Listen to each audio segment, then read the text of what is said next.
It's pornified Poirot. Yes.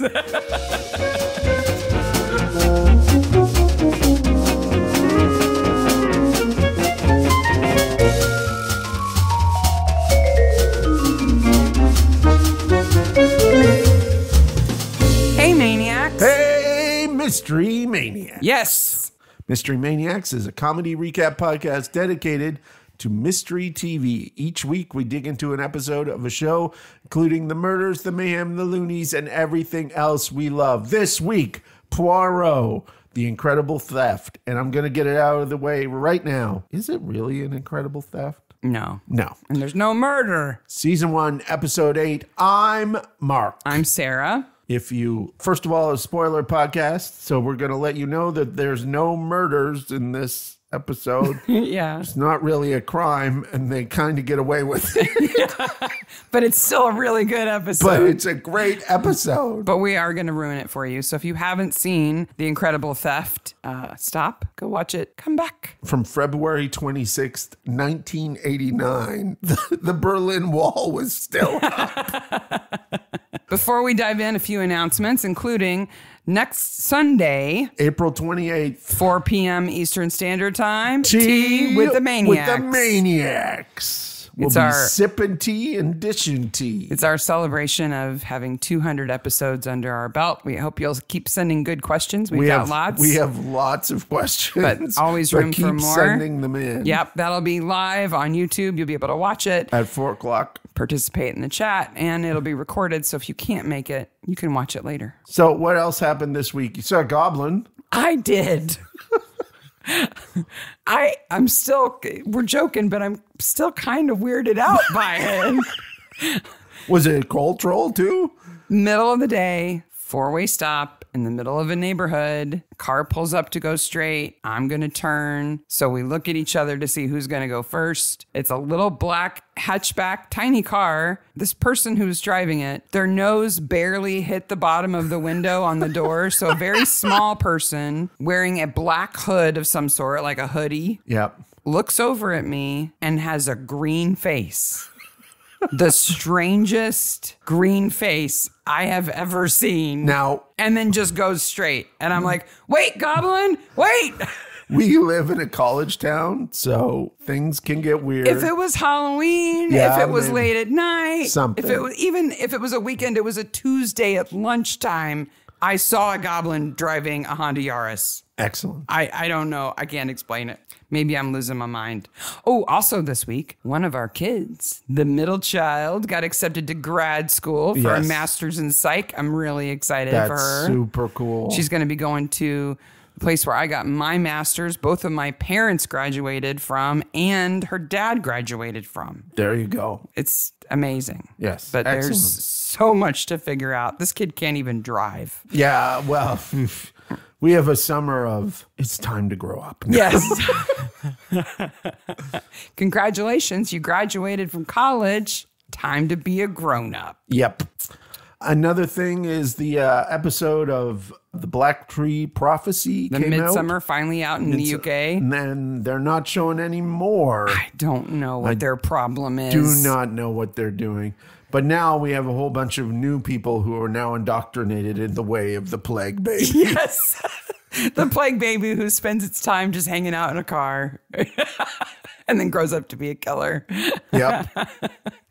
Who would win in a battle? Plague baby or coal troll? I think coal troll's winning because I don't think plague baby's plague is going to infect the troll. Oh, yeah, I think so. Troll is immune to plague baby's plague. I posted another one of those videos that was like, this is what Sarah and Mark are watching because we're cool folks.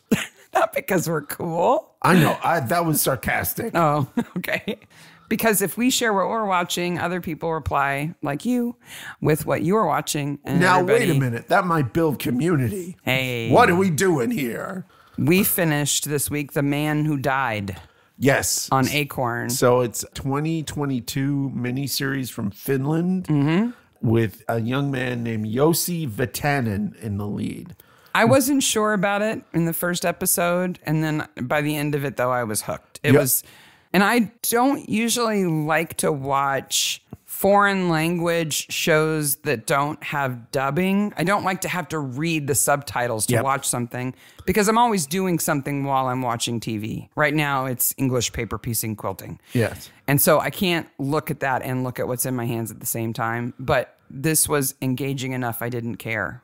And it is a detective show, a comedy, a fish out of water, a small town, a gangster show, a love story. Yep. And kind of a foodie thing with samurai swords. Yes.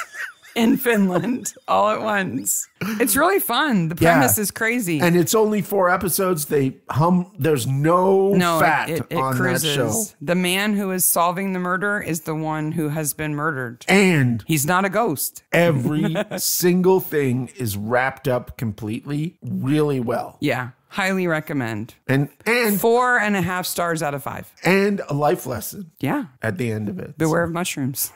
Well, I've been saying that for years, but you don't like mushrooms. No. I made stroganoff this week and you wouldn't even eat it. I don't like mushrooms. That's the first time I've made something that you just refuse to eat. Sorry. You usually just kind of suck it up and the beef, but oh well. Sorry. Your loss.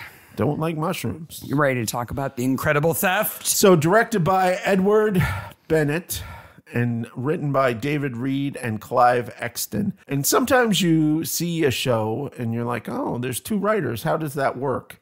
Well, I think it's pretty clear that one guy wrote one scene and another guy wrote some other scene. One of them is funny. Yes. And the other one is not.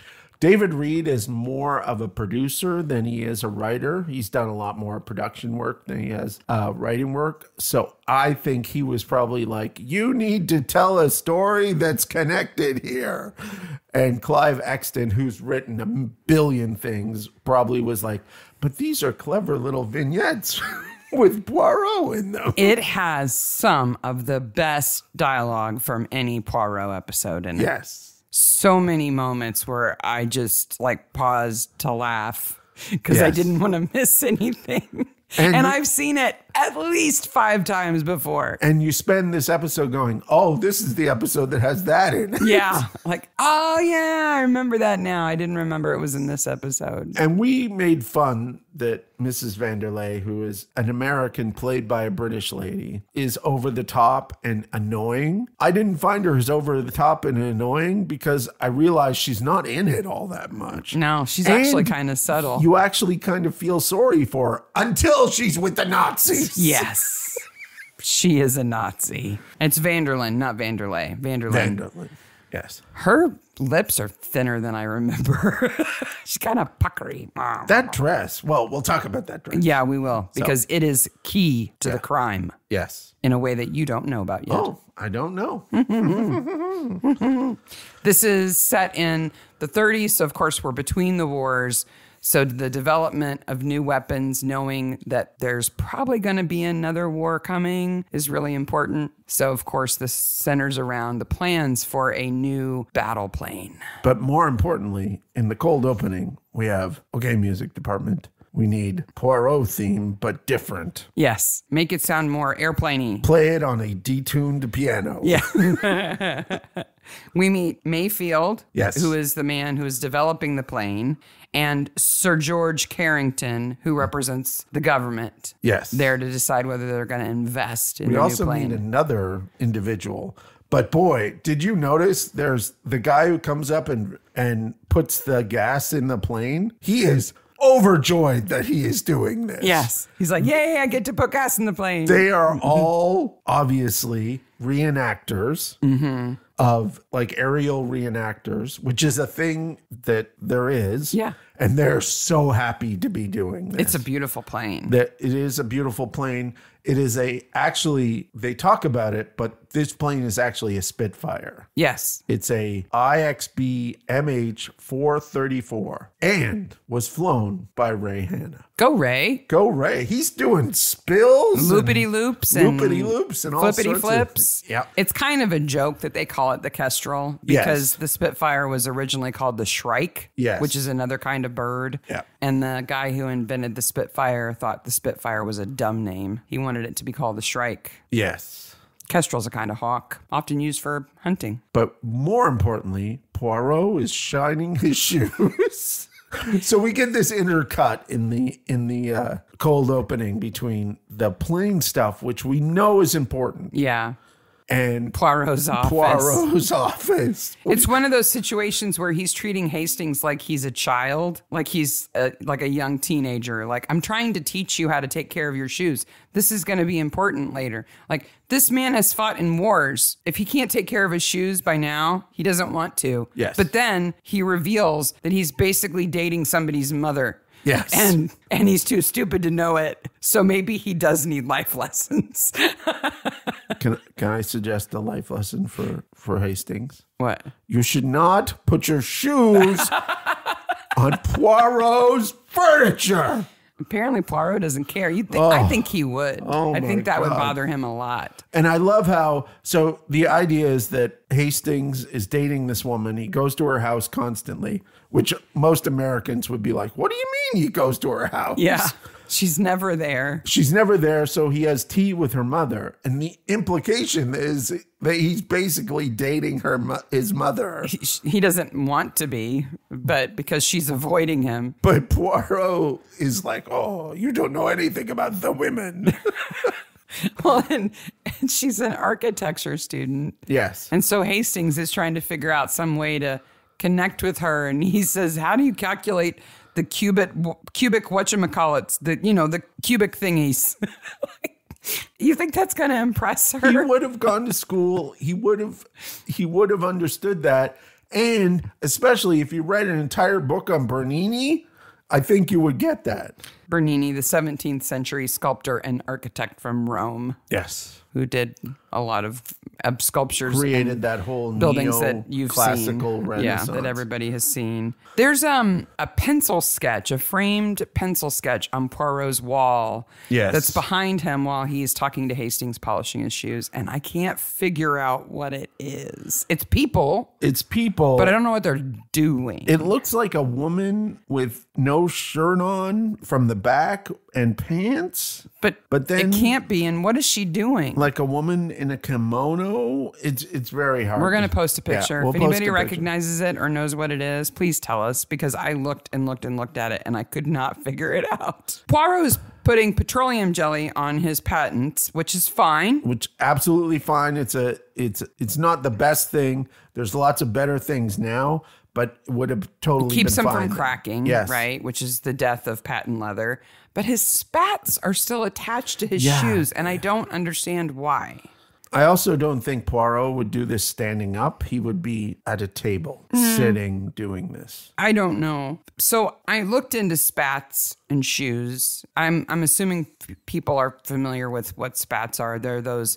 It's a fabric bit that goes like around your ankle and down over the top of your shoes and has buttons up one side. It protects your shoes and your ankles. They're fancy, and yet they're also utilitarian because soldiers at the time wore spats over their boots too. They're a weird sock pant hybrid. Yes, they are. They fill the gap between the bottom, the hem of your pants and the top of your shoes, I guess. And it's World War I. Soldiers especially wore spats because trench warfare and kept your feet dry. And all that good stuff. And it also was a way of cinching in the bottom of your pants. Yes. Right? It closes the bottom. If you wear them over your trousers and your boots, it cinches them in. He should not be doing what he's doing with the spats on.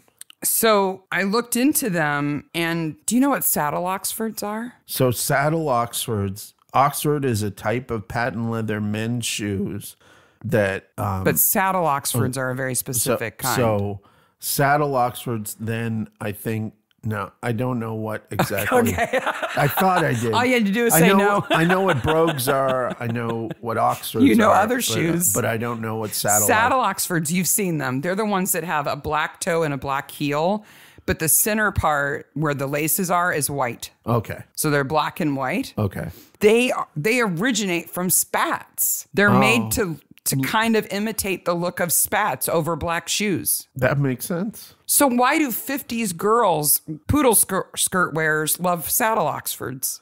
I don't know, but those... I don't get the connection there. Yeah. Like 20 years later, the spat look is hot with teeny boppers. Who do you think orders more spats right now? What kind of consumer do you think is the greatest consumer of spats? Maybe the most esoteric at the fact moment that we've ever It's amazing. talked about. It's when I tell you, you're going to be like, of course. The Indian Army. No. You want one more guess? Yeah. I'll narrow it down. In the U.S., who do you think buys the most spats? Someone on Broadway. No, way more than that. Thousands of people order spats every year in the U.S. Marching bands. Oh, yes. They are Yes. the biggest consumer of spats.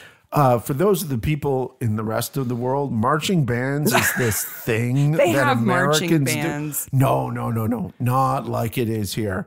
So every high school in even the smallest town have fully costumed marching bands. Yes, and it's kind of paramilitary type of like dress uniform costume kind of. Yes. It's And sports most for colleges do geek- too. It's sports for geeks in high school. Yeah, because they play during football games and stuff, but they also compete But they march, and it's so weird. and they wear Here. spats. The whole high school and college sports and the world surrounding it in the U.S.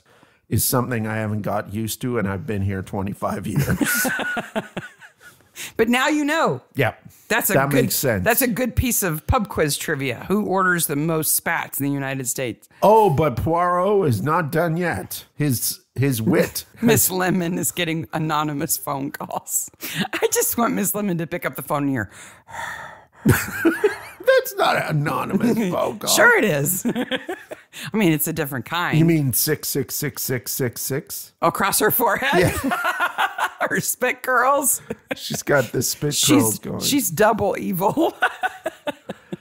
Somebody's calling and won't give a name, and she's not off put by somebody's in distress and won't give me their name. It's I can't possibly forward this call to you because where will I file it? Life first, filing second will be the name of a chapter in my productivity book when I write it. She's obsessive with her filing system. She says, well, on your own head be it. I'll forward the call to you next time she calls. But And thankfully, Hastings is like, Poirot. stop teasing her. It makes it irresistible. Now she's saying she's Miss Smith, but I'm sure it's her. Poor Miss Lemon. Wow, giant explosion. Well, it's 2 square feet of molten lead. It's an impressive explosion, though. It is. They do a good job. And I'm glad they're far enough away from it. Initially, it feels like, are they in danger? Yep. By the way, I invited a Nazi over for dinner. I'll show you how trustworthy I am. I invited a Nazi to my house. And I'm going to have the secret valuable plans just laying about. See, I'm trustworthy. I'm trustworthy. What? What? It's kind of backwards. Meet me at the zoo. Where are we going to meet at the zoo? At the most Art Deco zoo ever. At the Poirot pen. Yes, the penguin pen. the penguin pool is. But they all look like little Poirots. They're so cute. The Art Deco in this episode, the doors that Mrs. Lemon opens, the cards they play with are all beautiful. But the penguin pool tops it. Those letters It's are gorgeous. just gorgeous. And the penguins are so cute. Yes. You're supposed to wear a green carnation. Well, she's I too have busy my wearing. times. She's too busy wearing a fungus hat. What is that fungus hat? It's like a brown I hat. do not want that hat in my stroganoff. tipped to the side with a thing growing on it. Yeah, it's weird. If it was any other color, I would think that's kind of cool. But it's brown, so it looks like a growth. So they talk in like this aviary area, which is gorgeous. Yeah. Again, the Kookaburra board is fantastic. Yeah. He's like, I'm in every show. But like they're talking and I'm like, I don't care. I'm looking around at everything because it's so beautiful there. Look out, there's a fungus on your head.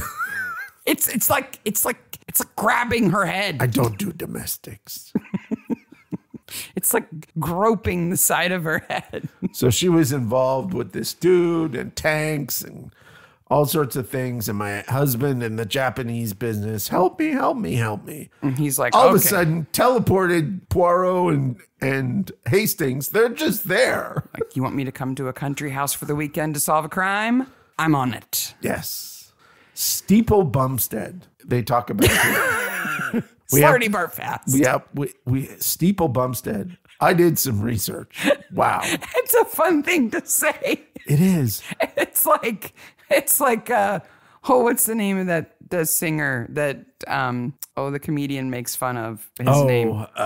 Engelbert Humperdinck. Yes, it's like Engelbert Humperdinck. Well, I'm going to challenge you. Steeple Bumstead. Because we may not find a better place for us to emigrate and live to in England. Oh, you want to go live in Steeple Bumstead? It is the perfect British village. But I'll giggle all the time. It has. Tell me what the name of the pub is. The Three Crowns. No, the Fox and Hounds. Of course it is. It is the quintessential village. I wonder if anybody who's listening has ever been to Steeple Bumstead. The only problem I found with this village was the fact that it was a 10-minute drive to the nearest train station. 10 minutes? I know. Oh my gosh. In 2 hours, you're in downtown London from there. Nice. Like, yeah. And you get to say, I live in Steeple Bumstead. I live in Steeple Bumstead. Upper Steeple Bumstead. So then I looked. Lower Steeple Bumstead. No, it's just Steeple Bumstead. Middle Steeple Bumstead. I looked then at houses in Steeple Bumstead. I'm assuming it's quite expensive We to live cannot afford to live in Steeple Bumstead. We'll go stay in a ditch in Steeple Bumstead. The cheapest cottage, which was a duplex. Mm-hmm. The cheapest. That's semi-detached. Yes, semi-detached, $650K. It was gorgeous on the inside. Yeah, but you got to share a wall with somebody. To live there. Maybe we should park our canal boat there. It had an amazing backyard that ran up to the canal. I'll get to the canal. I bet you there's archaeology in that backyard. I'm sure there is.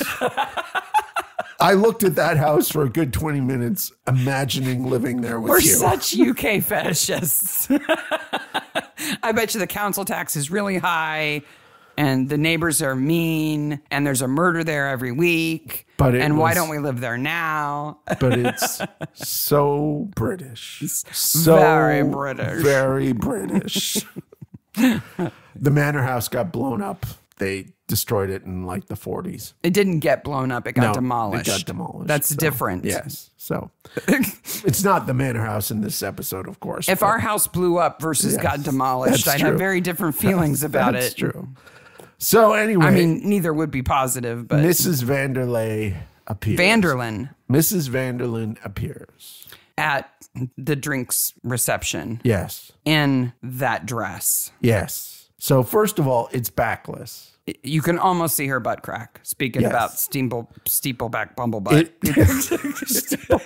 Like, she's got the steepleback bumblebutt going on in that dress. It is like that dress is perfect for that character. Yeah, it is. It's super flashy. We can only assume that she's arrived, gone to her room, and changed. Yes. Because when Lady Carrington arrives, she says, is it okay if I don't change? Yeah, she's right to the booze. Because she doesn't want to dress for dinner. But booze and the cards, that's Lady Carrington. I think it's also an American thing, too, that we overdress for things. So she's overly flashy. Yes. Instead of being sophisticated. Yes. All I know is that her dress looks like it's made out of aluminum foil. Yes, it does. And you can see her steepleback bumblebutt in it.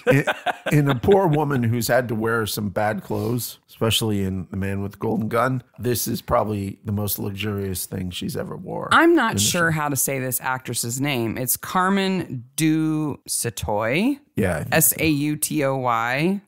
She was also in Ring Out Your Dead, which is season 5 of Midsummer. Yeah, she's English. Very English. She's very English. She's very Nazi is what she is. She is indeed. Very Nazi. You're so Nazi. So very Nazi. So after dinner, where they discuss Ungo Bongo. Not that 80s band. They play cards. Mm-hmm. And Bridge. The two things that I find interesting here, first of all, are that they do a good job of making her charming to Poirot. She's a name dropper, though. Oh, she is. At dinner. Yeah. Well, when I was with the prime minister yesterday. Yes. Mr. Ed Eden, the foreign secretary. There's a little bit of anachronism going on there. They talk like Churchill is the prime minister, I think, and Eden. Yeah. It's a little weird. But she's like, I'm very important. I'm very connected. Just want everybody to know. And then those cards that they play bridge with are beautiful. I didn't really pay attention to them. They're pretty.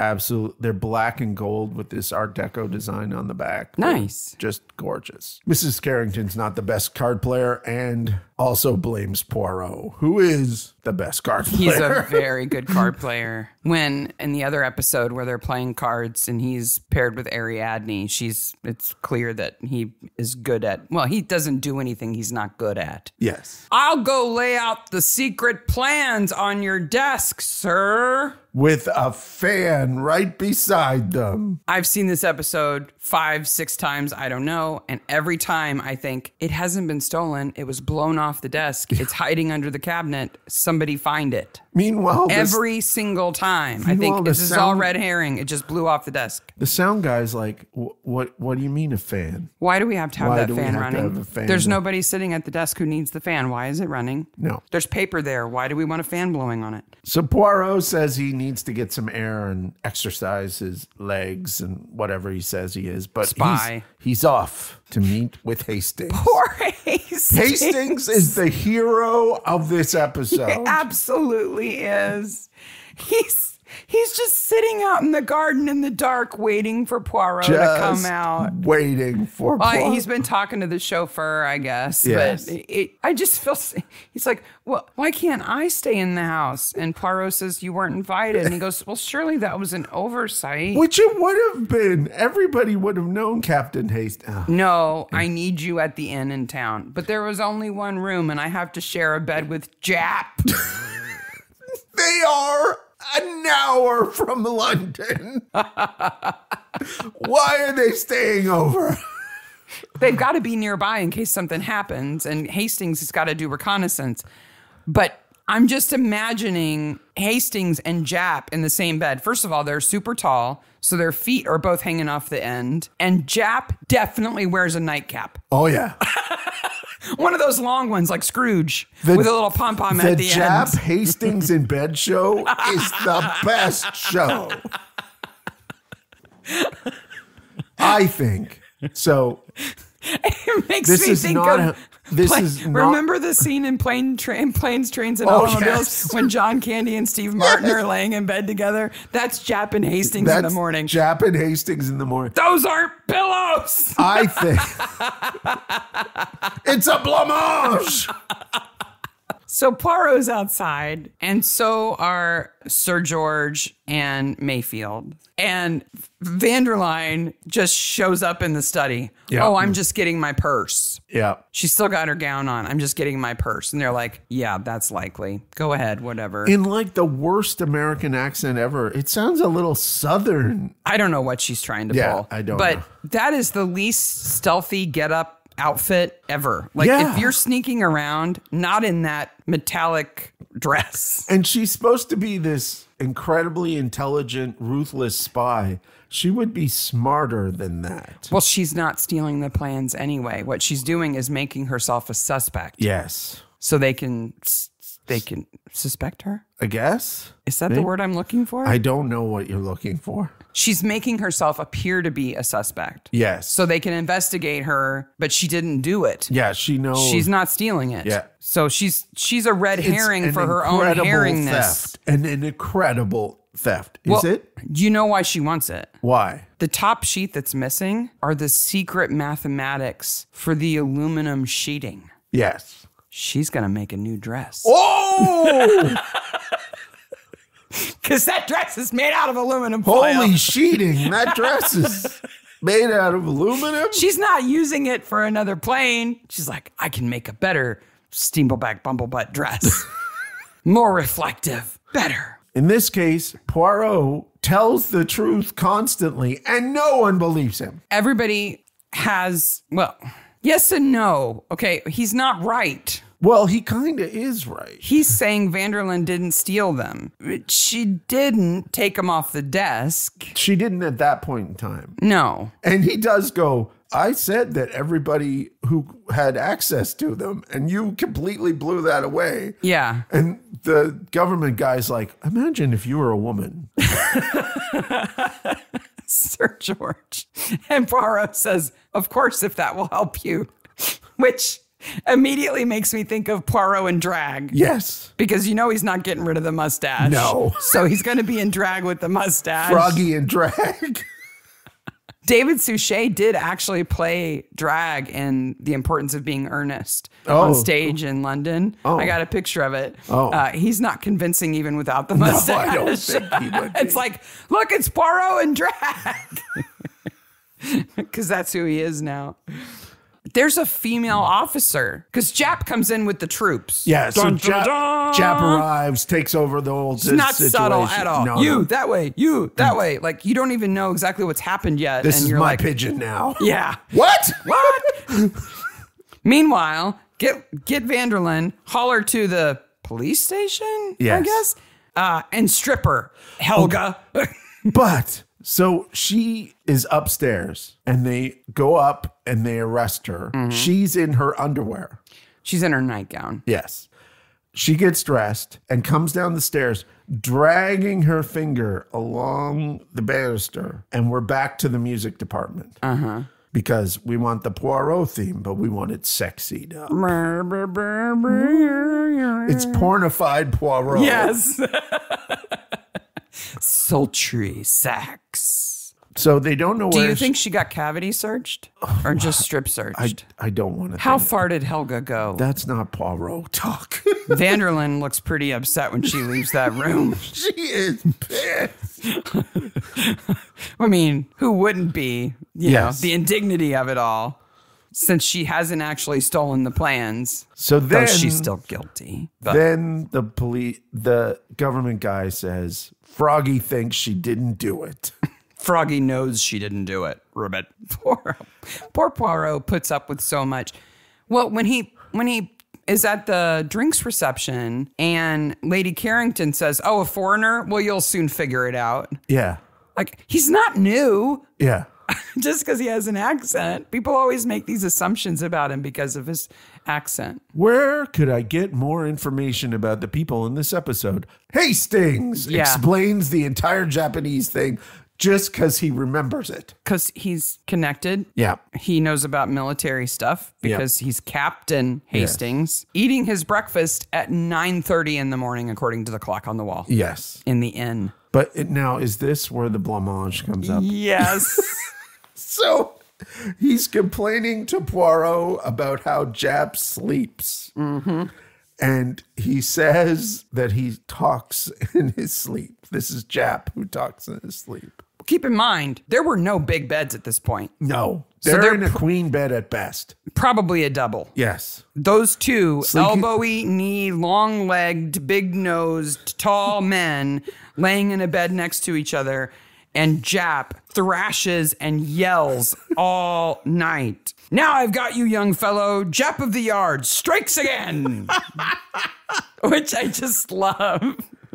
Stand back, lads. He's got a blancmange. Stand back, lads. He's got a blancmange. If you don't know what a blancmange is, imagine a Jell-O mold that's made with creamy Jell-O. Yeah. It is. That's what a I mean, it's blancmange is. gelatinous, creamy stuff. Yeah. Like if you put milk in Jell-O and let it set. Some of the things he was saying were enough to make a cat laugh. What the hell does that mean? What's my pigeon now? Enough to make a cat laugh. Then we have an incredibly suspicious scene where packages and cases and envelopes and everything are passed back and forth. Right in front of Poirot. Yeah. I'm sorry. Abort plan, change it, do something, because Carlisle, who is Mayfield's manservant, his confidential secretary, Yes. is the worst spy ever. You left this red case, this Nazi red case, Oh, thank you, Carlisle. Yeah. Here's a letter. Make sure it gets mailed. She'll just forget. Secret, blackmail, secret. Yeah. I mean, it's so obvious what's going on. So then there's a car chase. An epic car chase. There are so many interesting things about this car chase. Because, of course, Hastings has been working on his car because his car needs to be rehauled every 30 seconds. Yes. So he's taken the spark plugs out of his car with one of the policemen helping him. And that is the moment when they need to chase her. And they steal a car. They steal the police car. Yes. The policeman. Hey, you stop. Hey. Or I'll say hey again. They took my car. And Hastings comes into his own. Does Hastings drift around the corners? Yeah. He does. And goes through a smoke screen and a giant puddle. It's Froggy and the Furious. And knows the back roads. Yep. Yeah, hold on. How many times does he say hold on? Get the map out. Poirot puts on his pince-nez. We're right near Throcking. You can't look at a map in a jostly car with your pince-nez on. They go through a town, and I'm like, wait a minute. What is that couple doing? Oh, the one sitting on the grass? Yeah, they're sitting on the grass talking very far away from each other. Yeah. They're not intimate at all. And they're clearly talking to each other, but they've just thrown their bikes on the ground. They don't have kickstands. Oh, lean it against a tree. There aren't any trees immediately around them. They have to be out in the open so they can be on the uppity up. Somebody's going to fall. Vanderline's car, she's like, John, go faster. I don't know why I made her sound like Sean Connery. Because she's so teethy. It's, her teeth are so tight. Yes. So very English. So very. Because that's how Americans sound. Yes. And there's a hay truck, right? Yes. There's a farm truck full of hay. Yeah. And just some random dude in the back of it playing with hay. Your long day. What is he doing? Your long day, you putting the hay in the back of the truck? No. This guy's not a farmer. He's wearing a Fair Isle vest and a tie and wool pants. He's not a farmer. He's a farmer. Nor is he a hitchhiker that they've picked up on the side of the road. He looks like he'd be a friend of Hastings. He's a guy who tripped over a bike. He looks like he should be important. Yeah. Like he looks like he should be a character. But like they're going to need him later and they don't. I don't know why he's there. This is so much what we've talked about season 1 so many times already. There's so much money in this episode. Yeah. Like so many extras, so many unnecessary people, yeah. So many locations. Yeah. I just looked at him and I was like, who are you? Yes. Who are you? And then, why are you there? And then Hastings drops a gold nugget in Poirot's lap. And goes, well, that's near the German ambassador's house. Because Poirot is just naming random, I guess there's a village every quarter mile. Oh, yeah, it is kind of like that. And he's like, Upper Bumbledink, Tinkle Tonk, Suet Pudding, Philipsburg? No, none of those. Oh, I once had a friend on the front that lived near Tinkle Tonk, right next to the German ambassador's house. Oh! Wonk, wonk, wonk, wonk, wonk, wonk. The alarm goes off. So she pulls up to the German ambassador's house. By the way, the German ambassador never lived in a house in the country. Especially with a big sign that says residence of the German ambassador on a brass plaque. The German ambassador now lives at 2123 Belgrave Square in London. Okay, this is not the German ambassador's house. This is the Nazi ambassador's house, okay? Because his guards walk up with a German shepherd. They got the German shepherd. Wearing jodhpurs. They got the jodhpurs. They do the salute. They're super Nazis. Here is the red suitcase that no one will ever mistake for anything else. Let's do the Heil at each other. Yep. She's wearing all white. White gloves, everything. Like, could she be screaming louder with any movement that she makes? Yeah. If she was wearing a fully aluminum outfit, she wouldn't be more standoutish. Jodhpur Dieter comes up with his dog. Thank you, comrade, or whatever. Now is the time where we do salutes. Yes, and then we will close the gate and you will leave. The Nazis now have the plan. No! Ah, Carlisle gave him bad math. Carlisle, the worst spy, and an even worse mathematician. Well, on purpose. Okay, so she kind of gets away with it, but we find out that the plans have changed and they've given them false plans. Okay, which is clever. Yes, but doesn't make Mayfield any better because Mayfield the whole is reason still horrible. The whole reason he did it was that she was blackmailing him over his actual sale of arms to the Japanese. Yes. He is actually guilty of what he had been accused of. Oh, honey, I love you now that you're not. Oh, wait a minute. You are. Never mind. I still love you. You're still a war criminal. Yeah. A war profiteer, at least. But he's better now because if you notice in this scene especially, he is the anti-Hitler mustache. So gap. He has no middle part. It just has the sides. Is that how you express that you're against Nazis? You shave the middle of your mustache? It's the anti-Hitler. Do you know why Hitler had that mustache? Because of the gas mask in World War I. Yeah. Your big bushy mask, your big bushy mustache would not have been good for a gas mask. Okay, there are a number of reasons why I would have died long before that in World War I. Why is he running? Oh, he's dead now. No, Mr. Mayfield. Between the husband and the wife, there should be no sleepy dogs. No sleepy dogs. You got sold a pup. A pup? What's a pup? What's a pup? A little dog. Wah, wah, wah. That's almost an airplane joke. It's an airplane joke. Shirley. Don't call me Shirley. And we've all learned a lesson, which is you shouldn't meet anonymous women at the just zoo. shows the dangers of meeting anonymous women at the zoo. Yes. Hastings with his infinite wisdom. And then Poirot is on point again at the end. Well, because Hastings is joking with them like, oh, well, you must hate it when everything turns out well at the end. And Well, no, that's Jap that's saying. Jap says it. Yeah. You must hate it when, the case is all resolved and everything. Yeah, but the bad guys get away. Yeah. I mean, Mayfield's not going to pay a price. No. And Vanderlyn, maybe if she tries to ingratiate herself more with the Nazi party, is going to get found out as having given them bad plans and they might seek revenge on her. Maybe. But she's just going to go back to America in her aluminum dress and get away with it. Nothing's going to happen to her. Dieter and Franz aren't coming after her. No. But anyway, Poirot says, yes, it is hard, but we must put on a brave face and not let the cheerfulness to keep breaking through. He's in the back of the car. He's so smiley. This may be one of the funniest Poirot episodes. It is very funny. And it has Nazis. I think it can be funny because there's no murder. Yes. So it can be more slapsticky. If there was a dead body involved, this stuff doesn't go over very well. That Blancmange line. Wow. How did that ever make it How did through? they not crack up saying that? How many takes did that breakfast scene take? And was that improvised? Did he have 20 things that Jap said and he just went through what the else list would Jap say in his sleep? Because they do that sometimes, right? My God, Emily, you're so boring. No, not more Welsh singing. Yes. I want to wax my mustache just like Poirot. I secretly love Poirot, but I won't say it. Miss Lemon is the devil. Six. File me, Miss Lemon, file me. Get your shoes off the couch.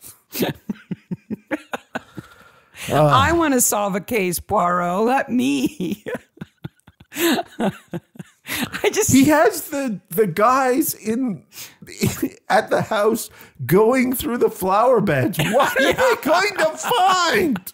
I don't think she hid it here, sir. Well, we got to look everywhere, he's just making the peons dig in the garden just to do it. You got to turn over every stone, you just never know where she might have hidden it. And the government's guy's going, I thought I was promised a pup. Yeah, I thought I was going to get a little dog. Where's my little dog? Carlisle, I'm the one who doctored the plans. Everybody should think I'm awesome, and I'm glad he has a drafting table in the study. Yeah. Yeah, it's weird. Where he can doctor the math on the plans. Well, and it's implied that he was in the room when the plans got stolen. Take your headphones off, dude. Well, they didn't get stolen. No. Right? No. Mayfield came in, put them in his pocket. Yes. They were in his pocket the whole time. Even when she was being strip searched, which makes him even more grody. Because he's sitting on the stairs outside the room where she's being cavity searched. In front of a screen with a giant light behind it. While Helga frisks her, he's out there going, it's still in my pocket. It's still in my pocket. Helga in the yard sexploitation 70s movie.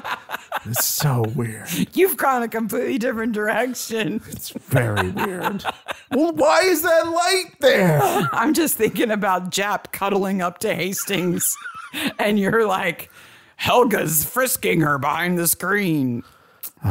I got a bad movie for you if you're ready. Okay, I'm ready. This is a risky one. I'm not sure. Okay. So John Carson, who plays Sir George, is in this movie. Okay. And I got to tell you, it was a task to narrow it down to one movie because he's been in some bad movies. John Carson was in 6 Hammer horror films. Oh, excellent. And the ones after, the guy who played Dracula and the other Christopher guy. Lee. Christopher Lee and Peter Cushing were no longer making movies with Hammer. Yep. Like the really bad ones he made after that. Yeah. He was in a lot of those.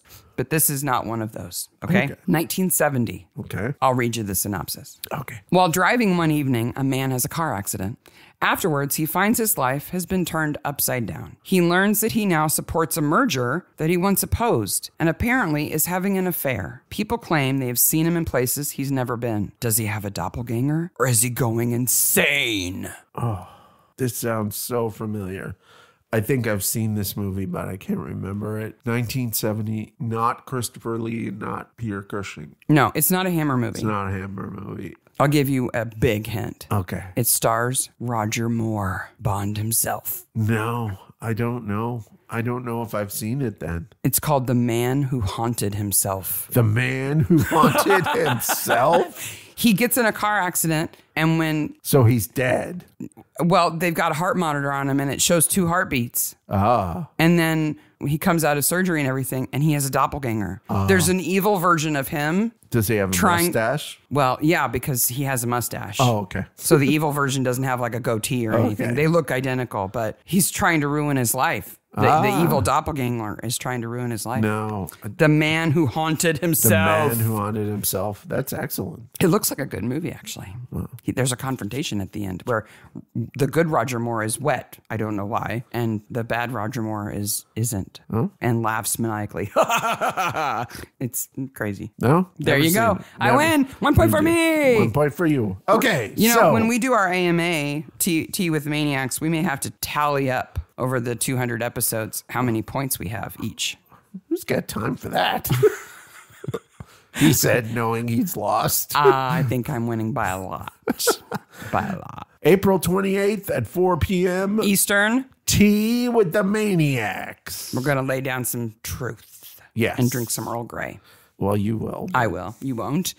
It's got mushrooms in it. Ugh. No, it doesn't. Send us questions, anything you want to know. Bananas, Us, coconut. the podcast, shows, whatever. Yes, please send questions. There will also through be a all chat. the social media things. You can ask questions Send in real them time. any way that you want to contact us. Feel free to contact us. I'm looking forward to it. We're going to have so much fun. It's been a while since we've done a live episode. Yes. It's fun. So absolutely. And we will also discuss in that episode what were the schedule for moving forward. Mm-hmm. So because as always, the end of the school year is crazy. Yeah, we got some crazy times coming up. But we've also got some good episodes coming up. Yes, we do. So season 1 was 2 more episodes. Mm-hmm. And then season 2, which we're going to roll right into as 9. Yep. Which will probably take us well into the fall. Because one thing we'll talk about is that summer is our slow period and we're going to slow down. Yeah. We always say that, but we never do. But we will.